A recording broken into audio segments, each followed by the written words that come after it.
Tem uma outra pergunta aqui, vamos ver aqui.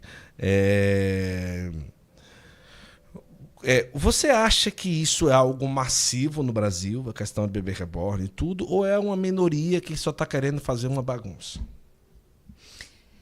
Eu acho que é uma minoria. De verdade, acho que é uma minoria. Em termos de Brasil, acho que não é algo assim.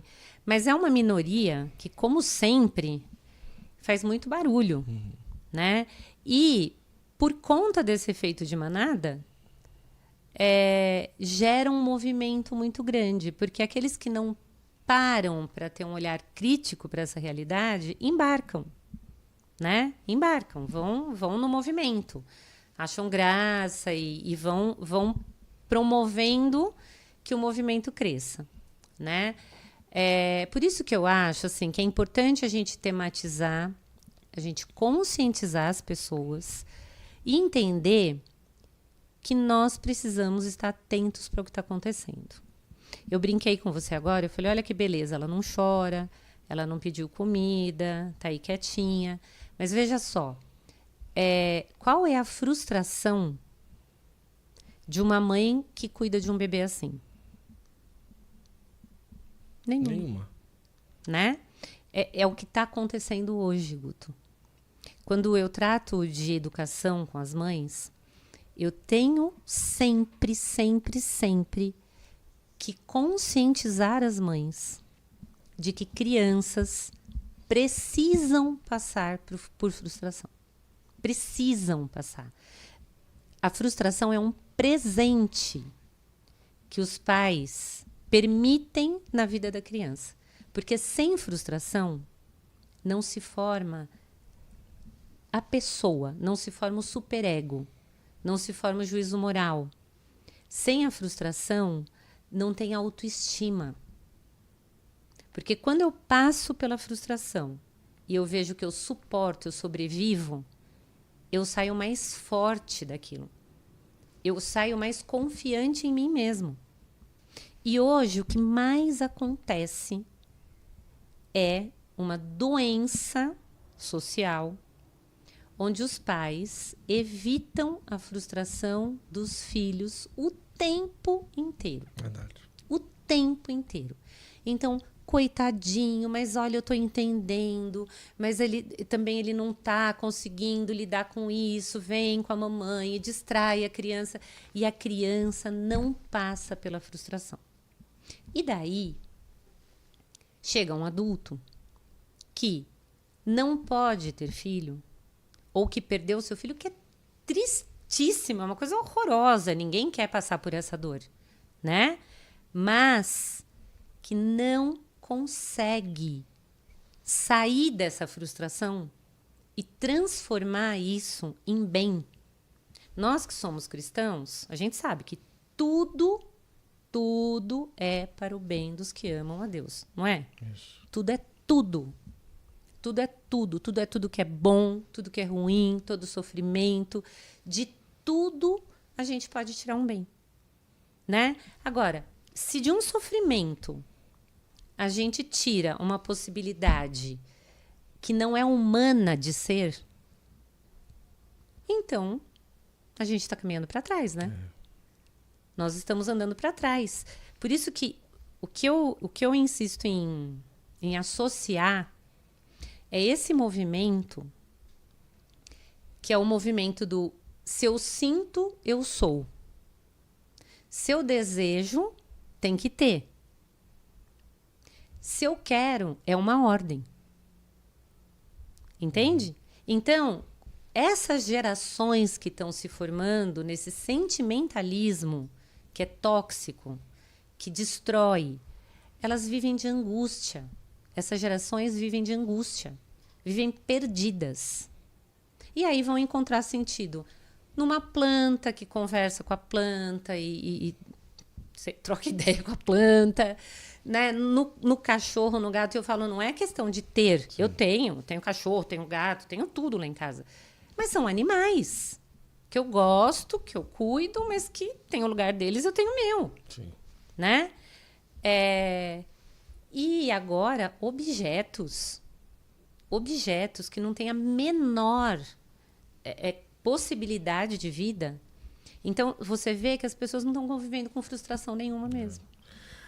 Não sei se você sabe, mas a Simone, a família dela, mantém um colégio em São Paulo há mais de 50 anos. 57 anos, pode-se falar, não é isso? Isso. Como que chama o colégio? É a Escola Pedrita. Escola Pedrita. Só de educação infantil. Só educação Há infantil. 57 anos, especializada em educação infantil. Isso. Então, se a gente pudesse aqui colocar na mesa, claro, não seria uma análise de grande, tão detalhista assim, mas a geração que você teve a oportunidade de acompanhar, já à frente do colégio, talvez ali e tudo, os problemas de, sei lá, 20 anos atrás, que era corriqueiro nas reuniões de pais, no que se conversava com mãe e aquela coisa toda, e os problemas de hoje, aquilo que é mais corriqueiro, aquilo que as mães apresentam quando chegam ali com problemas, ou vocês precisam chamar para conversar. O que é que poderia ser de diferencial, de comparativo, assim, quando se fala de uma escala de 10, 20 anos, aquilo que se vivia e aquilo que se vive hoje? Boa pergunta. É assim, eu te digo que há uns 20, 25 anos atrás, as pessoas estavam muito preocupadas com a formação dos filhos. Então, com o comportamento, se os filhos estavam se relacionando de modo adequado com os amigos, se respeitavam o professor, não é? Se obedeciam à regra da escola e tal. E, de um tempo para cá, mas, Guto, é uma coisa assim muito impressionante, porque é muito rápido. É muito rápido, né? O que vem acontecendo? A gente não percebe mais muito uma parceria dos pais com a escola para a educação dos filhos. Sim. É quase que os pais defendendo os filhos da escola, como se aquilo que a escola está fazendo... Só afronta para ele, é isso? Pois é, porque assim, olha, também, como que ele vai obedecer se a professora falar assim, né? Mas ele sofreu bullying na escola. Gente, a escola tem crianças de 10 meses a 5 anos. Nessa faixa etária, não há bullying. Quando a criança, ela é muito espontânea. Sim. Se ela achar que o outro é chato, ela fala, seu chato, isso não é bullying. Isso não é bullying. Isso é manifestação infantil. Entendeu? Então, eu já recebi telefonema de mãe dizendo assim, não, é que ele está sofrendo bullying na escola. Então, o que eu vejo hoje? Os pais, eles hoje não se preocupam tanto com a formação, com o comportamento do filho, com o comportamento mesmo moral da criança, se está conseguindo se adequar. Mas eles se preocupam, sim.